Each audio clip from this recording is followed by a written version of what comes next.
Si tu t'intéresses aux paris sportifs, tu as forcément déjà vu passer sur les réseaux des pronostiqueurs, ce qu'on appelle des tipsters. Le problème, c'est que c'est un milieu qui est mal fréquenté, où on retrouve malheureusement pas mal d'escrocs et de guignols.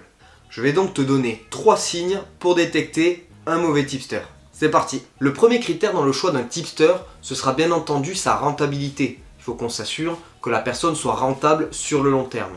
Et pour vérifier ça, il n'y a qu'un seul moyen, il faut consulter ce qu'on appelle son bilan. Alors je vous montre brièvement à quoi ressemble un bilan. Donc on va pouvoir y retrouver les indicateurs de performance classiques tels que le bénéfice engrangé ou le retour sur investissement, ainsi que l'historique de tous les paris proposés par le tipster.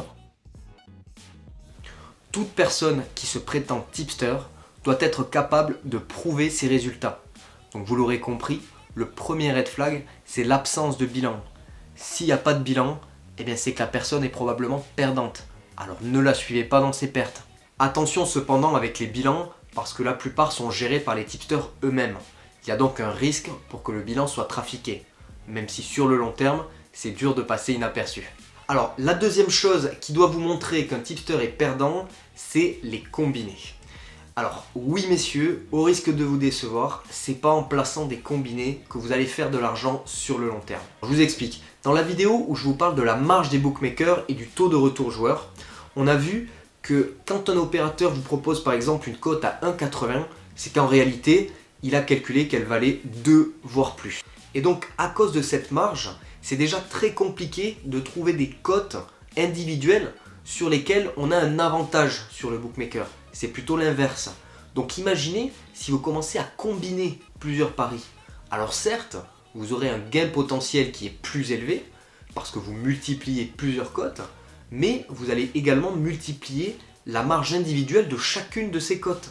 Ce qui fait qu'au final, vous vous retrouverez avec une cote totale trop basse et un pari qui ne passera pas assez souvent pour être gagnant sur le long terme. Donc si vous trouvez un tipster qui propose souvent des combinés et des combinés avec 3 sélections ou plus, laissez tomber, il est perdant.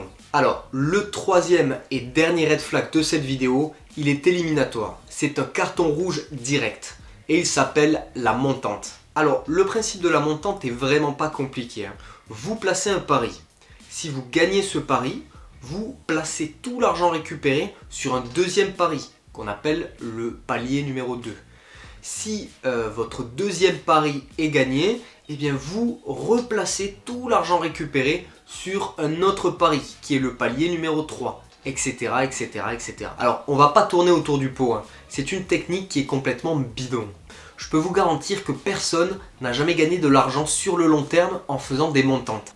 C'est un concept qui a été créé par des addicts au jeu pour des addicts au jeu. Donc en plus de perdre votre argent, vous risquez de créer une dépendance aux paris sportifs.